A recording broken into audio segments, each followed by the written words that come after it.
प्रिय भक्तगण, आप सभी को मेरा सादर नमस्कार।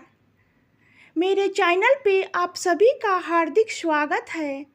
आज की वीडियो में हम जानेंगे आखिर क्यों मारे गए अभिमन्यु। जानिए वो 4 कारण जिन्हें शायद आप नहीं जानते। साथ ही दोस्तों, मेरे चैनल पे आप नए हो तो चैनल को लाइक शेयर सब्सक्राइब करना न भूलें। धन्यवाद। वीडियो में अंत तक बने रहें। सभी जानते हैं कि अभिमन्यु चक्रव्यूह में फंसकर इसलिए मारे गए थे क्योंकि उन्हें चक्रव्यूह को भेदना नहीं याद था। लेकिन इसके अलावा 4 कारण ऐसे थे जिसके चलते अभिमन्यु मारे गए। नंबर 1, कृष्ण की चाल। भगवान श्री कृष्ण की नीति के चलते अर्जुन के पुत्र अभिमन्यु को चक्रव्यूह को भेदने का आदेश दिया गया। यह जानते हुए भी कि अभिमन्यु चक्रव्यूह भेदना तो जानते हैं लेकिन उससे बाहर निकलना नहीं जानते।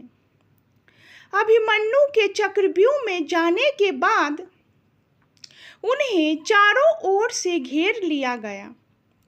घेर कर उनकी जैद रथ और 7 योद्धाओं द्वारा निर्मम तरीके से हत्या कर दी गई,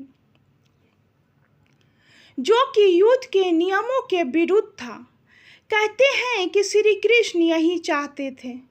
जब नियम एक बार एक पक्ष तोड़ देता है तो दूसरे पक्ष को भी इसे तोड़ने का मौका मिलता है। नंबर 2, अन्य योद्धा अभिमन्यु के साथ नहीं जा पाए। प्रारंभ में यही सोचा गया था कि अभिमन्यु व्यूह को तोड़ेगा और उसके साथ अन्य योद्धा भी उसके पीछे से चक्रव्यूह में अंदर घुस जाएंगे।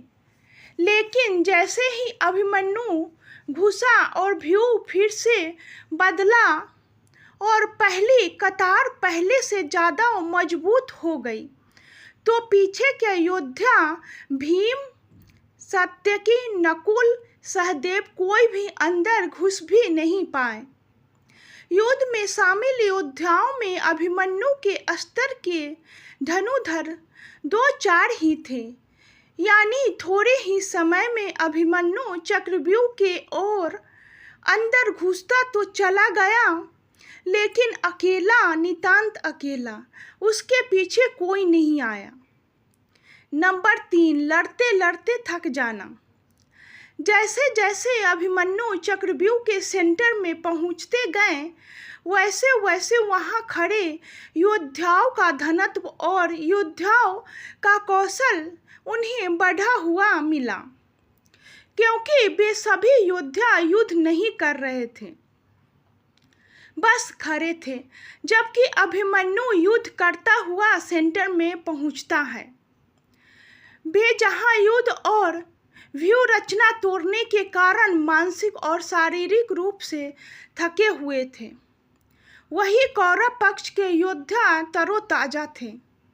ऐसे में अभिमन्यु के पास चक्रव्यूह से निकलने का ज्ञान होता तो वे बच जाते, या उनके पीछे अन्य योद्धा भी उनका साथ देने के लिए आते तो भी वे बच जाते। लेकिन थकान के कारण वे अधिक जोश और होश से लड़ नहीं पाए। नंबर 4, युद्ध नियम के विरुद्ध हत्या। अर्जुन पुत्र अभिमन्यु चक्रव्यूह भेदने के लिए उसमें घुस गया। चक्रव्यूह में प्रवेश करने के बाद अभिमन्यु ने कुशलतापूर्वक चक्रव्यूह के 6 चरण भेद लिए। इस दौरान अभिमन्यु द्वारा दुर्योधन के पुत्र लक्ष्मण का वध किया गया। अपने पुत्र को मृत देख दुर्योधन के क्रोध की कोई सीमा नहीं रही। तब कौरवों ने युद्ध के सारे नियम ताक पर रख दिए।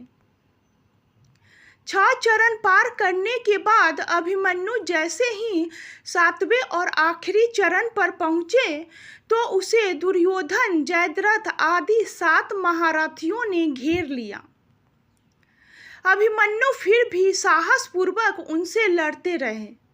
सातों ने मिलकर अभिमन्यु के रथ के घोड़े को मार दिया। फिर भी अपनी रक्षा करने के लिए अभिमन्यु ने अपने रथ के पहियों को अपने ऊपर रक्षा कवच बनाते हुए रख लिया और दाएं हाथ से तलवारबाजी करता रहा। कुछ देर बाद अभिमन्यु की तलवार टूट गई और रथ का पहिया भी चकनाचूर हो गया।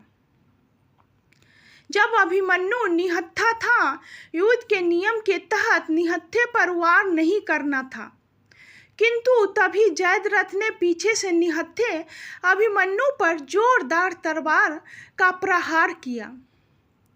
इसके बाद एक के बाद एक 7 योद्धाओं ने उस पर वार पर वार करते गए।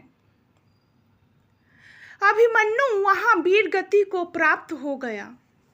अभिमन्यु की मृत्यु का समाचार जब अर्जुन को मिला तो वे बेहद क्रोधित हो उठे और अपने पुत्र की मृत्यु के लिए शत्रुओं का सर्वनाश करने का फैसला किया। सबसे पहले उन्होंने कल की संध्या का सूर्य ढलने के पूर्व जयद्रथ को मारने की शपथ ली। तो ये थी अभिमन्यु से जुड़ी हुई बातें। वीडियो अच्छी लगी हो तो लाइक, शेयर, सब्सक्राइब करना ना भूलें। धन्यवाद।